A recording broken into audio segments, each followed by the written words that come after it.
Anyway, so Don, thanks so much. And let's get us started with just kind of giving us an idea of your background and your duties in your current job. Tell us about yourself.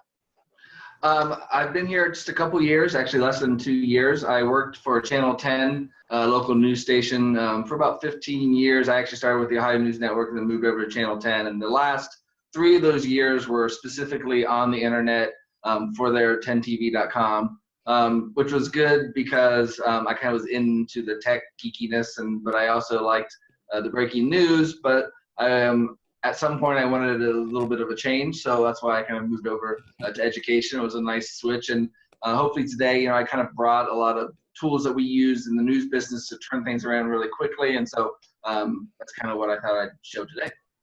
And as a former news person myself, transitioning into school PR, there's definitely a lot of things that and anyone who transitions into school PR, you can kind of bring with you. Just like now, it's fun to learn all the different tricks and things that people are using to kind of help us all in our jobs. So let's get started.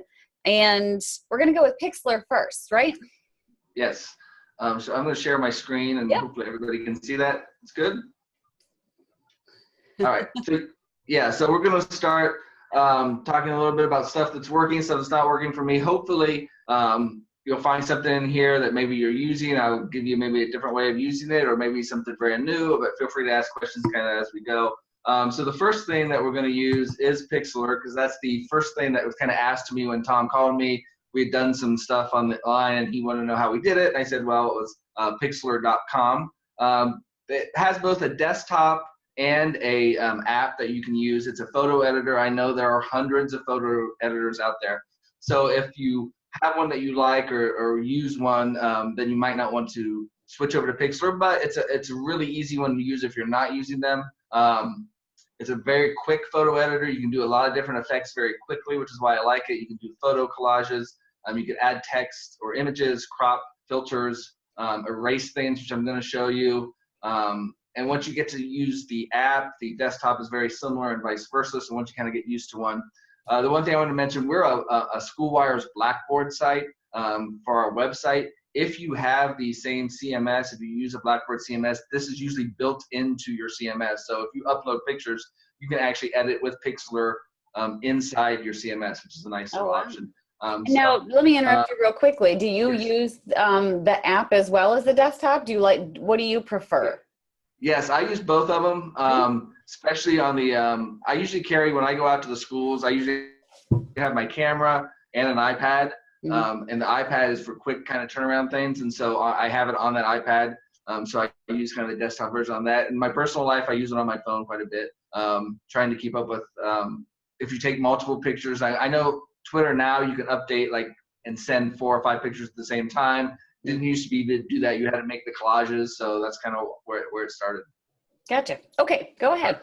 So I've opened it up on the desktop. When you get to, again, Pixlr.com, you'll see there's a photo editor on the left-hand side. That's kind of like a dumbed-down photo shop. So I usually don't use that, because if I'm going to do that, I can go ahead and use Photoshop. So I just use the Pixlr Express. And when you open it up, you see there's 4 different categories kind of across the bottom. There's the collage on the far right.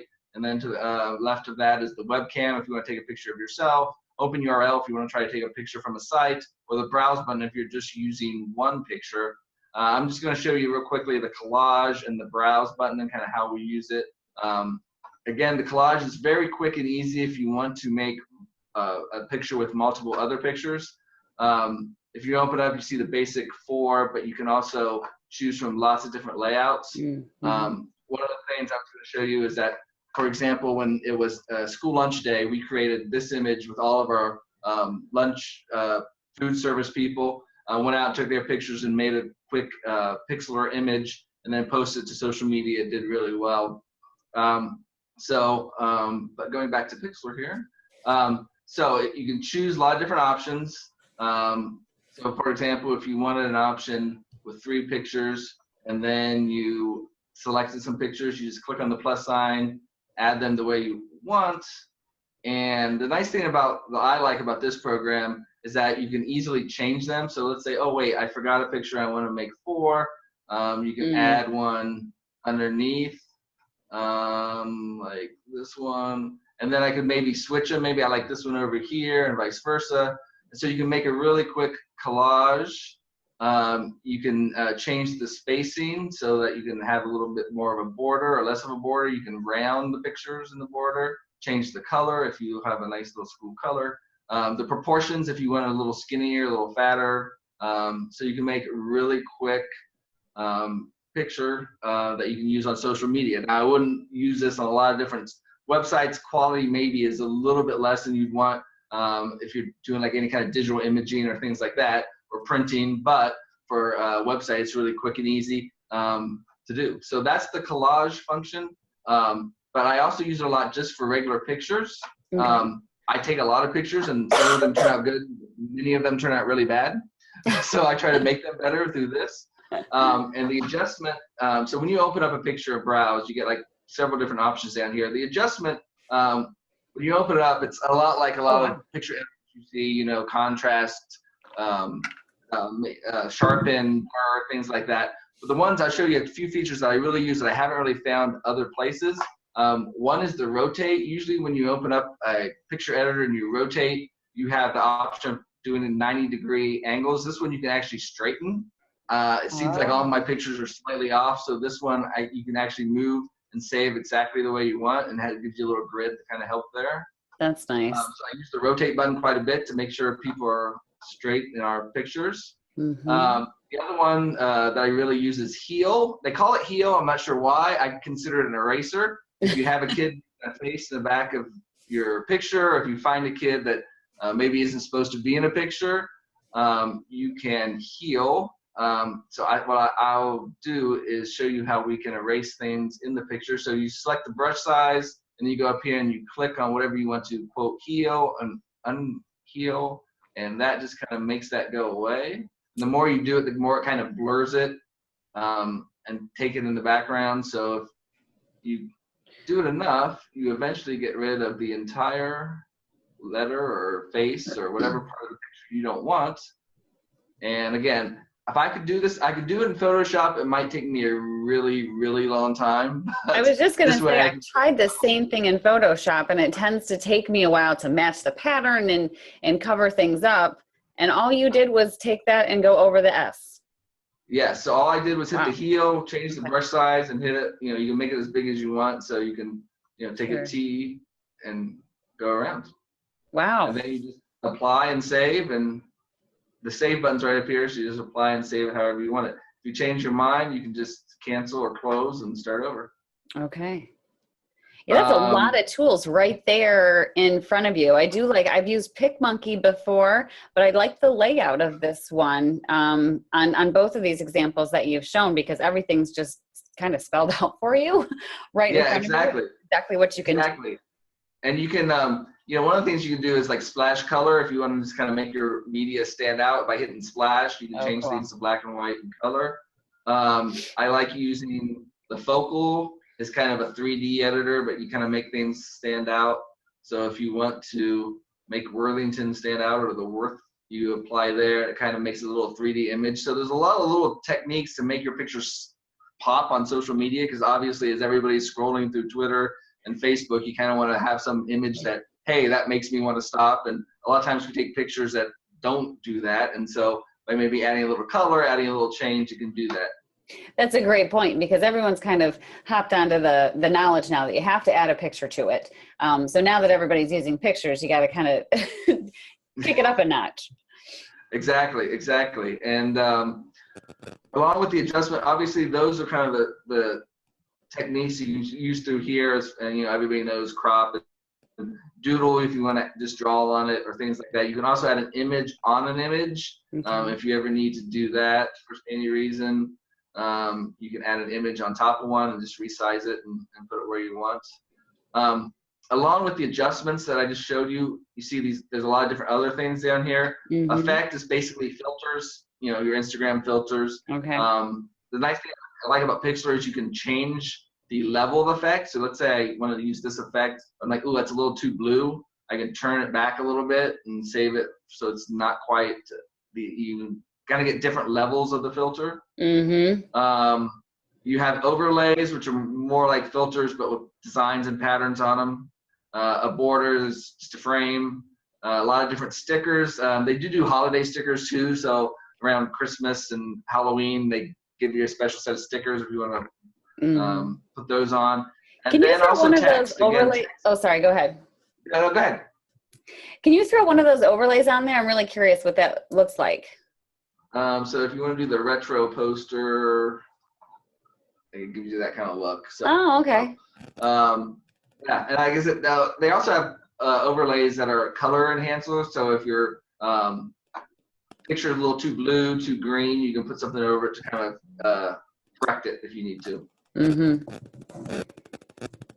And then type, again, you can add text. The nice thing, if you make a collage, you can add text to it on top. Or at any time you can add text onto these things. And the text gives you some options. And so I can say type here. And then you can change the color again. And change the way it looks. Again, you can't really edit the depth of it on the Express. So you can't add shadows or anything to your text, but for social media in a hurry, it does a pretty good job. So that's Pixlr. I don't know if you want me to go on, if there's any other questions. Does anyone have any questions on Pixlr before we move on to the next thing? I don't know if other people have used that before. Seems like there's so many little things out there. Like I said, I use PicMonkey, but I also see this too. I use Canva quite a bit. But this could even, if you have a nice picture you want to use as a background, this could be a great thing to make those quick pictures too. So we can always come back to it. Doesn't look like there's any questions on that. So let's go to Storify. I'm really excited to see how you use this. All right. So Storify is a website that basically helps you gather your social media in one place. We use it in two different ways. If there's a big event that we have a lot of people tweeting from, like for a graduation or something like that, we use it to gather and post on a web page. We also use it every week. We do something called Social Media Weekly. In fact, I'll show you if you go to our website. Of course, I changed it. I have the web page. Now I have it stretched out here. Still there? Yep. Right. So if you go to our web page, and now I'm not going to see it because I'm on two screens here. But we have what's called Social Media Weekly. And I'm going to come back to that. But you can basically see that we grab everything for a week and we put it on one social media place. And then we tweet out a picture using Storify. We pull a bunch of pictures in one place. And then we tweet it and Facebook it out and kind of show people what it is. So again, Storify, you can gather Twitter, Instagram, Facebook, everything in one place. And it easily embeds, at least on our site, it gives you embed code so you can kind of paste it into the same page every week. So we average, when we put it on social media and get a good response, we average around 350 people or views kind of throughout the week, which is not bad. So if I jump over to Storify, and again, I gotta change my screen here. There we go. So this is kind of the back end of Storify. So when you actually view something, I will show you, this is like our this week in Storify. So this is what it looks like when you get on your site. So basically on Thursdays and Fridays, I take everything that we've done. Like this is a student of ours that got a picture with the president. Nice. We had a new video come out this week. And basically I put them all on one page and then I kind of tweet something out that looks like this that says, hey, come see, who's on Storify this week, or you're never going to know who's might be on one of our tweets. And then we share that out on Facebook and Twitter with a link to our Storify site. Make that's sense fun. That and that's too kind of a if you missed it type of thing, and just puts everything right together. Yes.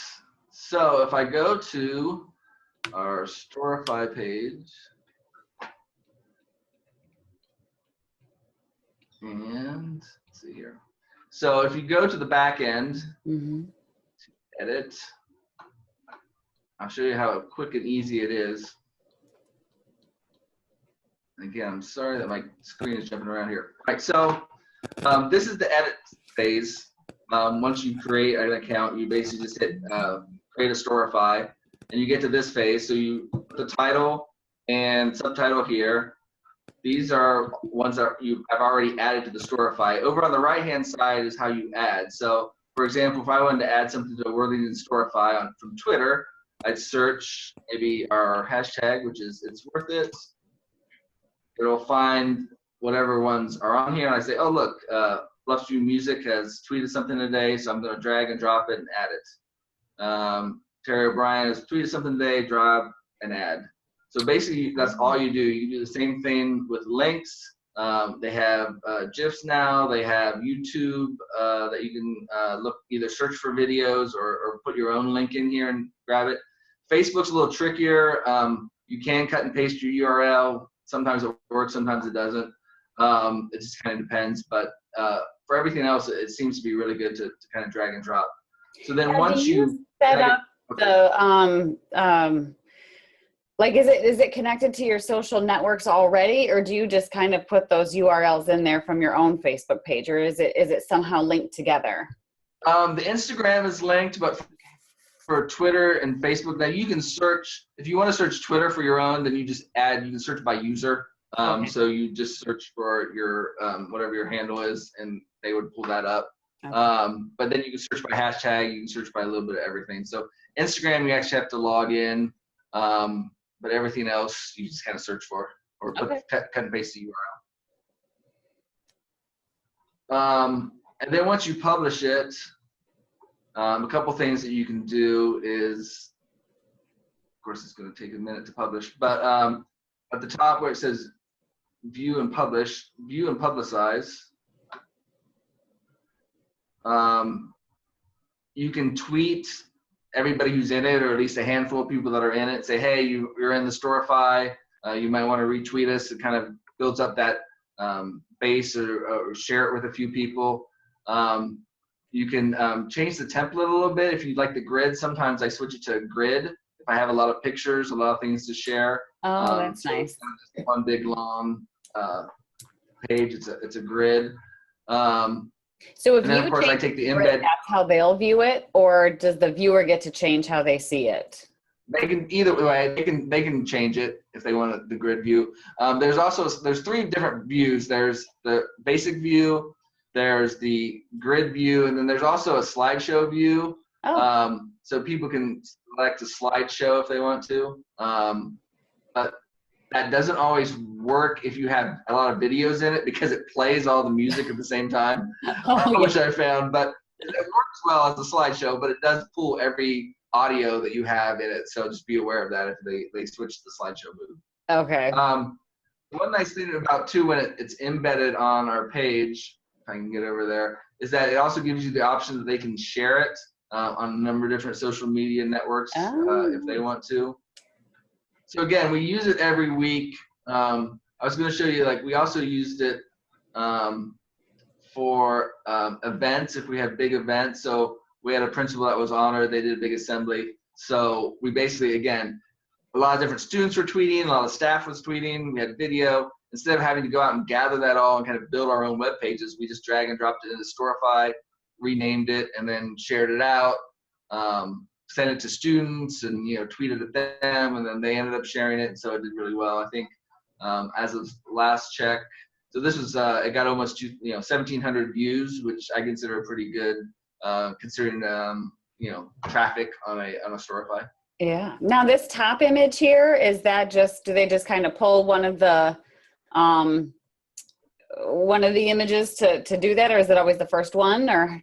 It's always the first one. They will pull the top one, and then if you switch it, you just republish it, and it'll switch out. Okay. Can you rearrange those too? I assume, like, once you're dragging them in, can you kind of move them around? Yeah. Once you go back into it, you can go into edit mode again, and easily, like, okay, let's say I didn't want that to be the top, I could pull it back down. Oh, okay, nice. Now, have you seen other people kind of trying to use some of this stuff? I can see where this might be fun for teachers. Yeah, there's one superintendent locally that does his own, like, he basically takes all of his tweets and puts them out every week, which is a great idea. I've seen a couple schools do the big event type thing, graduation, first day of school. We did kind of the same thing, along with slideshows. We did basically put this image out to everybody out there on social media networks, and then pulled them all into a Storify and kind of shared that out when we did it. Nice. Well, that's fun. It's kind of a nice weekly recap too. And I know that some schools and PR folks do that for their staff. That might be kind of a fun thing to just share with staff who maybe they're not sitting on social media for the school all week, and a way for them to kind of see what you've showcased. Yeah, and what I found too, it's just from personal trial and error. We do a little bit. We usually share it either on Friday afternoon, Saturday morning. I always put an image with a bunch of different pictures on it, and kind of say, "Hey, is your kid in here?" without saying, "Is your kid in here?" And it's that Saturday mornings work really well. I know we have just about the same amount of traffic on Friday evenings and Friday afternoons, but Saturday morning for some reason works really well for us, at least for our audience, and they've kind of grown to expect it. So like I said, we usually get 350 people to view it, and I know that's mostly from social media. Very few people, I think, come in and check on the website every week. They just kind of know that it's going to be on the Facebook page and tweet it out.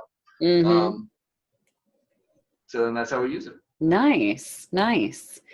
Time is flying here. We have about 20 minutes left. Right. So let's just go down the list. Hootsuite, that is something that I use too. I love Hootsuite, and I know there's TweetDeck too. But talk about kind of how you use that. Basically to track as a district, my philosophy, and I don't know if this gels with what you guys think, and I'd totally be willing to talk about it, but I like everything that our district does as far as staff tweets. If I see something from our district, I like it. I don't always retweet it because I don't want to spam people, kind of more generous about that. But I kind of think it encourages the staff to tweet more and to do it. So I use my Hootsuite set up so that I have several different columns of to track kind of what people are doing. I have our hashtag, I have our district mentions, and once every couple hours I'll go through and just basically make sure that I'm liking everything. It's also really good if you have a personal account and you're trying to keep them separate, and you just want to tweet from one or tweet from the other. So basically Hootsuite, again, is since we're running short on time, I won't go through all of it, but you basically make columns with your social media. You kind of follow along with Facebook, Twitter, and you can kind of set them up the way you want them. And that way you don't have to kind of dig through what all the Twitter likes, dislikes, hashtags. It's kind of all laid out and it pulls it in for you. Right. Now, when you scrolled across there, I noticed you had different social networks all on your dashboard. Yes. Yeah. And these are, as you can see, the ones far right are more personal, but still, it makes it easy. Yeah. Because I have different really tabs that I go back and forth between, but yeah. So again, the other nice thing about Hootsuite, it's really good if you schedule tweets. I know it's harder to. Obviously, Facebook has a really nice built-in scheduler, but this is really good if you want to put tweets out. You have the scheduling option right here. Basically, you just pick time and day and schedule away. Yes, that's exactly what I use it for too, because Twitter doesn't allow you to schedule anything. It also doesn't allow you to edit. Someday, hopefully, Twitter will allow us to edit. Exactly. Not delete and repost, delete, repost. Exactly. You always find that misspelled word or an odd period or, exclamation point. Okay, the next thing, I love this. So I think we know we want to be on Twitter. We're trying to get our staff on Twitter. And there's some Twitter challenges. And then you've got Twitter bingo too. So run through kind of what you did with your staff, how it worked and that kind of thing. All right. Yeah, sure. The good news, I will say that the biggest asset that I have is I have a superintendent that is really into social media, loves to tweet. Actually came in yesterday and said, hey, can we do one of those mannequin challenge things? I was Oh like, my gosh, okay. those are great. So he was really into it. Since he drives it, that helps us out. But when I was hired, it was to redo the website, but also kind of drive the engagement, try to get more staff involved. So we came up with a couple things that we did last year, one in October last year, one in February last year. The first one was the Twitter challenge. Basically, we took every day of the month and encouraged people to tweet on a different subject. As you can see them here, you know, how do you make a student smile? What's your favorite book? What's your favorite phrase? And then you could tweet a picture of something awesome in your classroom. So we had those. And one of the things, I took Storify, and I would, like, each day gather all the tweets and then put that out as a, hey, here are the books that our staff's reading, or here's some cool things in our classrooms, and share that out. So kind of use that, Storify in that respect. So that was in October of last year. We got really good response. And then we wanted to do something a little more fun in February. So we did Twitter bingo. This was an optional thing for staff to do. As you can see, we really wanted to emphasize pictures and video, because what we found in the challenge is if people didn't take pictures or didn't have to take pictures, they didn't. What we did was, again, sent this out to staff. We put it on the website. We basically said, hey, there's a prize. You know, if you fill out much of the card, we'll do a drawing. And then we encouraged them to do the pictures and videos. And then what we did afterwards was we had 4 winners. We made little candy water bottles and delivered them, took their picture, and then used that as a tweet, because, again, that gives us free content. Right. Say, hey, look, you know what, this is Mr. Pound. Look what Mr. Pound, he won this from tweeting. Make sure you follow him to see what's going on in Slate Hill's gymnasium. So, again, trying to build content upon content. And I think we have, the other thing we did this year, which I don't really have an example of, but for convocation this year, when we had all of our staff together, we had teachers on video giving examples of stuff they've done throughout the year. And one of them was a music teacher who basically said, hey, I started Twitter this year and I had the best turnout that I ever had for our school musical. I really think it's because I was sharing ideas. Parents really love it. Staff really loves it. So having that kind of reinforcement, I think, has helped our numbers. I mean, right now, our superintendent keeps a really good list as far as Worthington. And I think we have like 400 on it right now. So that includes organizations. So that's not all staff, but it's all Worthington school related Twitter accounts out there. Wow, that's fantastic. Have they all kind of gotten onto that hashtag? Is everyone pretty much using that? We have pounded the It's Worth It hashtag. There's kind of 2 of them out there. There is kind of in a crisis situation. We've had a few of those. People kind of go to Worthington Strong. Okay. You know, we've had a couple, you know, teachers fighting cancer and some tragedies that way. So people kind of rally around Worthington Strong, but they kind of know that's a little different than It's Worth It. So those are the 2 that we use back and forth. We kind of pushed the It's Worth It. The Worthington Strongs was a little more organic, but they both seem to work. My big push to staff is that always use either tag the district or use a hashtag, or I'm not going to see it. So I kind of fight that battle all the time, and I keep reminding them, hey, if you want me to retweet you, if you want me to like your tweets, you got to share one of those things on there. Yep, I just shared that same thing with our staff the other day, because, you know, or I'll see it too late and it's like, well, I can retweet it, but it would be fun to do it, you know, as it's happening too, to just get more eyes on it. You know, you said, of course, not everybody is onto this, but it still has a ripple effect, because people are talking about it, and, you know, even if they're thinking about Twitter. So, I mean, it's already engaging a lot of people, right? Yeah, exactly. I mean, one of the if you see on the Twitter bingo, one of the things we did was each of the 4 corners are selfies. We kind of did that on purpose, and we made people, like, one of them is share a selfie with your principal. So just a reminder to all the principals, they need to be sharing stuff. Most of our principals run these school Twitter accounts. Out of the high schools, they kind of share those duties. And I've kind of encouraged that in middle and elementary. It hasn't really happened yet, but I'm like, hey, you can't do it all. You know, why don't you share your password with somebody? But it's kind of touch and go depending on the school. But like you said, by having those selfies out there, and, you know, hey, you get to see principals, you get to see kind of everybody. It seems to build that engagement. And we do have teachers that say, hey, I saw this happen in the music room because somebody tweeted it. We're going to try that now. So Mm-hmm. the more of that I see, the better. Now, how did you know that people won? Did they send you a picture of their bingo card, Yes, or they kind of actually how did. did I that happen? actually pull that up just in case. Yes. Yep. So this was like one of the music teachers. Basically, she wasn't required to write in all the ones that she tweeted, but she did. So basically, they just crossed them off. We kind of went on the honor system. I didn't go back and look and see, but so we had a couple dozen, I think, maybe a few more that did it, and then we picked out 4 winners.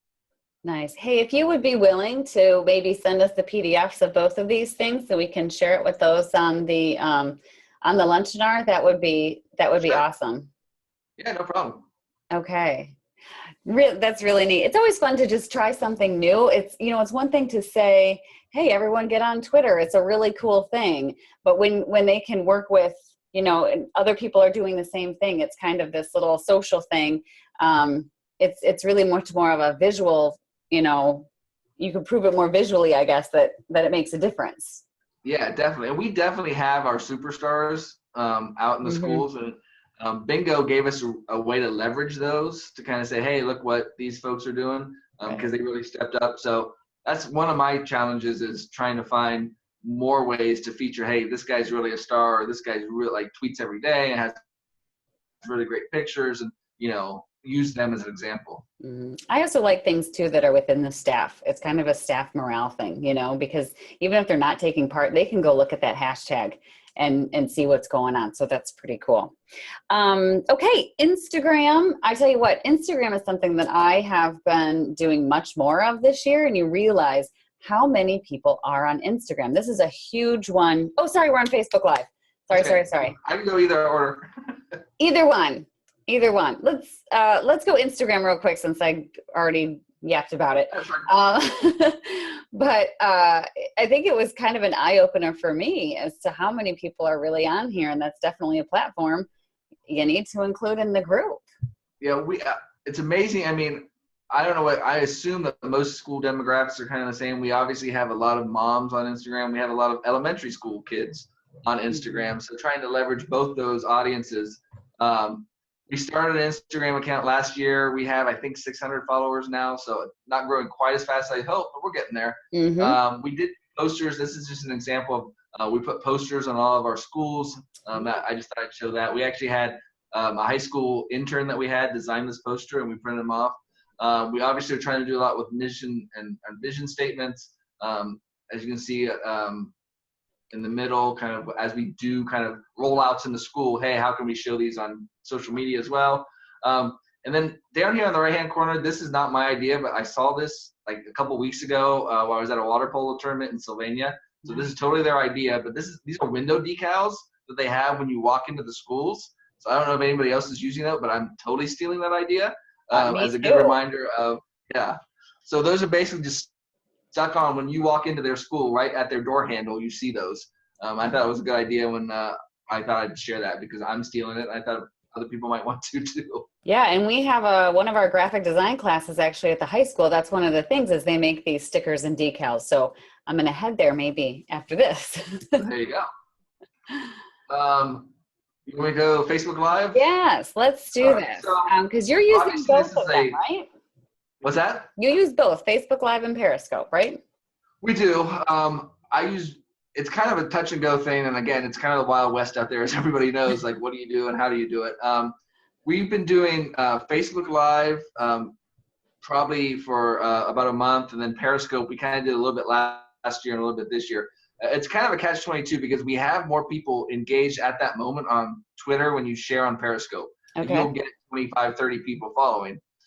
Facebook, you might only get 5 or 6 followers or 10 followers, but then you look at the engagement overnight. Like, for example, we've done a music class, we've done a gym class, and it seems like as parents find it overnight, like you may only have 25 engagement at the 1 o'clock in the afternoon, but then the next day you come in and like 3,000 people have viewed it and shared it and things like that. So I think Facebook makes it easier to find these things, and they live longer on Facebook. I think Periscope's for the moment.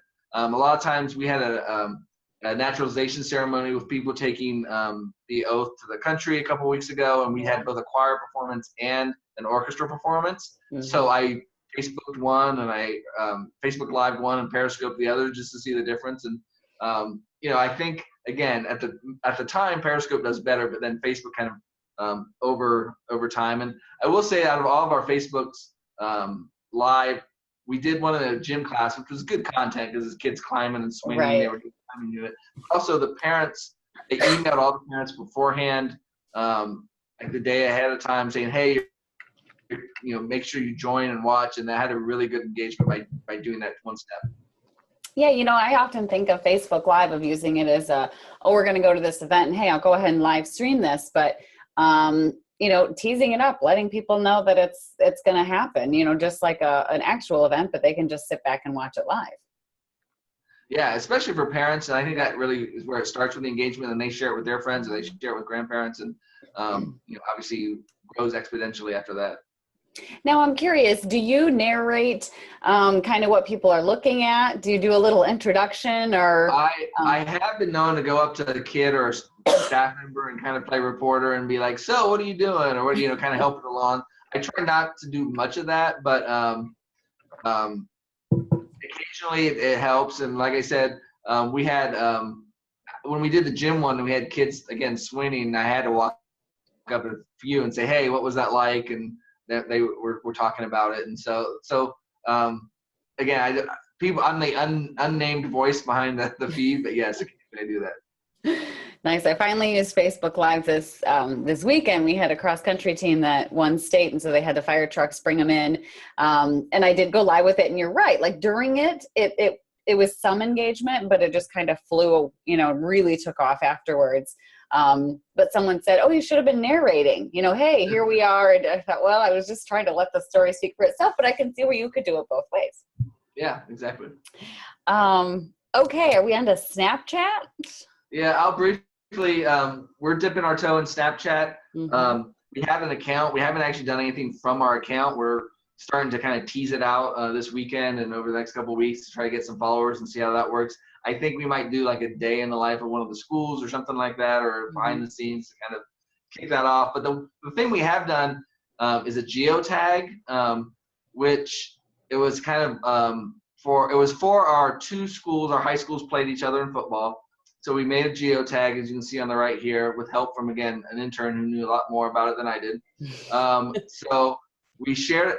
The nice thing about geotags is you can basically set the distance and the time. So we had this available around our stadium that the game was being played at for 5 hours from 6 to 11, and basically sent out on Facebook and Twitter. We tweeted it out quite a bit. Hey, you can do this. Hey, kids, look for it.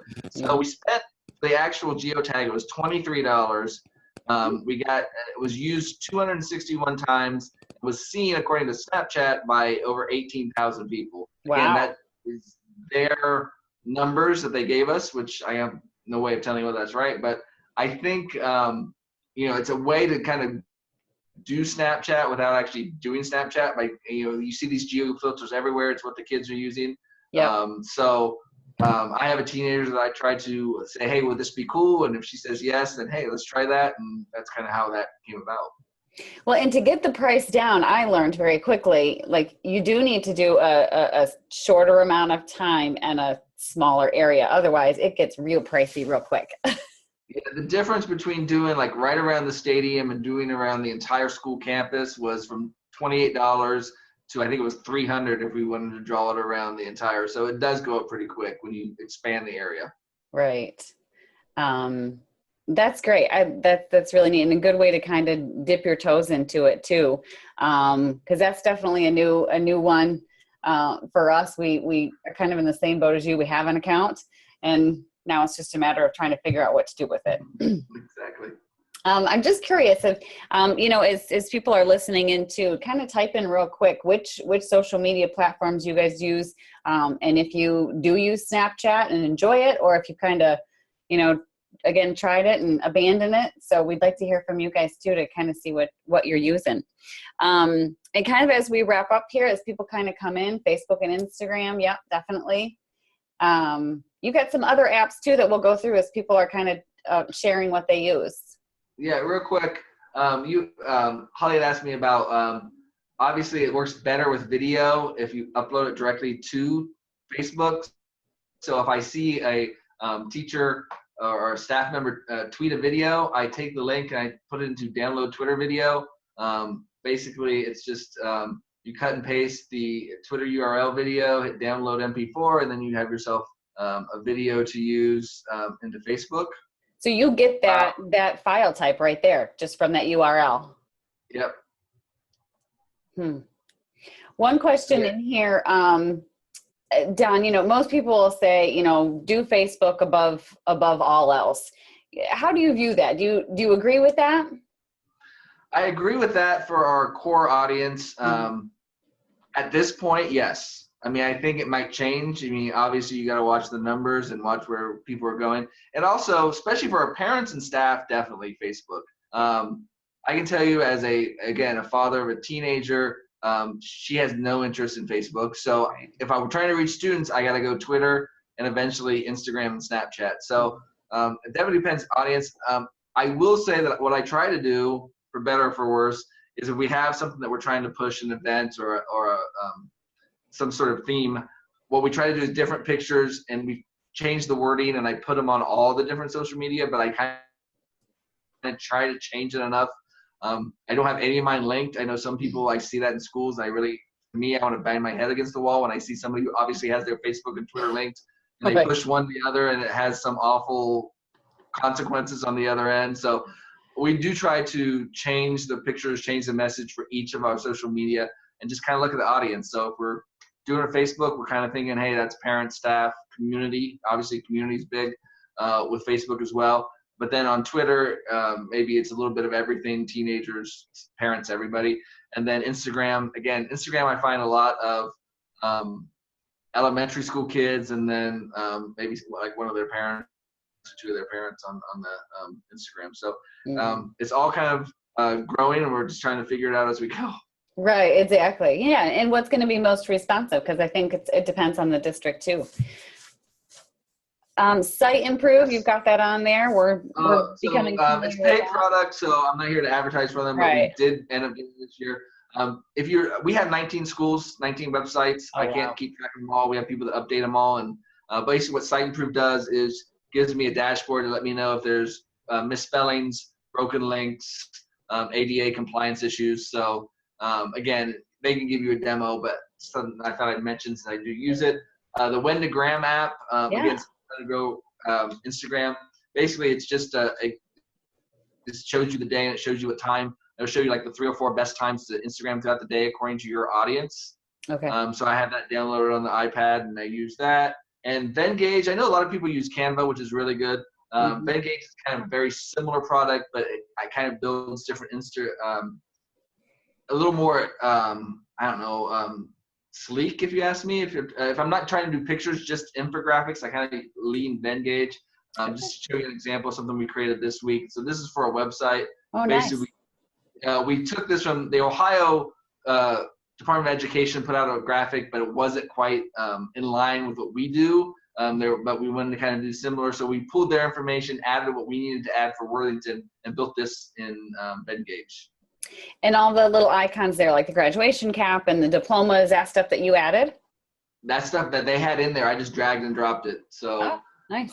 Again, like Canva, you have something on the left-hand side, and you try and drag and drop it to the right. So when you're editing something, it basically has a bunch of different icons on the left-hand side that you're just looking for and dragging and dropping to the right. Oh, that's nice.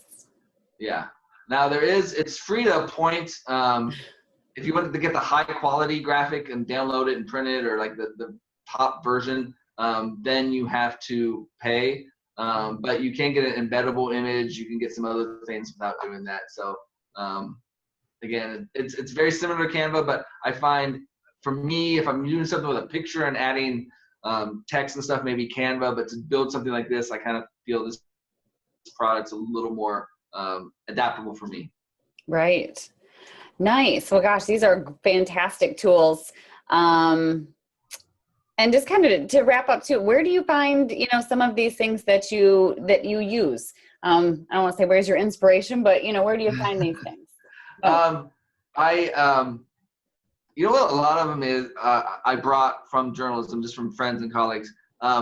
I don't know if anybody's, this is more of a personal, not a professional, but I use an app called Flipboard. If you guys use it on iPad, where you can basically, it's kind of like a magazine app where you can sign up for different categories. And so I have a lot of tech categories. So at night, I'll sit on my iPad, or have my iPad in front of me and just go through the Flipboard tech things, and you'd be surprised. Like they always put like, hey, top 5 sites to do this, or top 6 sites. So that actually brings a lot of ideas to me as far as just organically if I'm reading at home. But other than that, it's just kind of trying things, talking to like, I still have a few friends still in the media business, so I pick their brain every now and then and kind of see if they have something coming down the road. Yeah, nice. That's another thing we've learned. Flipboard. I'm going to have to look that up. Well, gosh, Don, thanks so much for taking the time today. This has been very helpful. And I'm trying to share the screen back. I think there it is. I don't know if you can see us. Can anyone see us at this point? I think I'm on Zoom. Oh no. What can you see there, Don? I can see your yes, there we go. It's a very busy desktop today. Anyway, thanks everyone. Remember, if there's anything that you want to share too, tweet that out too. I've learned a lot today. So some cool things to tweet out. Use the hashtag SCNLunchinar. And just a reminder too, we've recorded this, so this will be available for you afterwards. And Don, I'll get with you and we'll share out some of these resources and PDFs too. So yeah, and if anyone has any questions, they can always email me. All right. Awesome. Thanks, Don. Thanks everybody for joining us, and have a great day. We'll see you.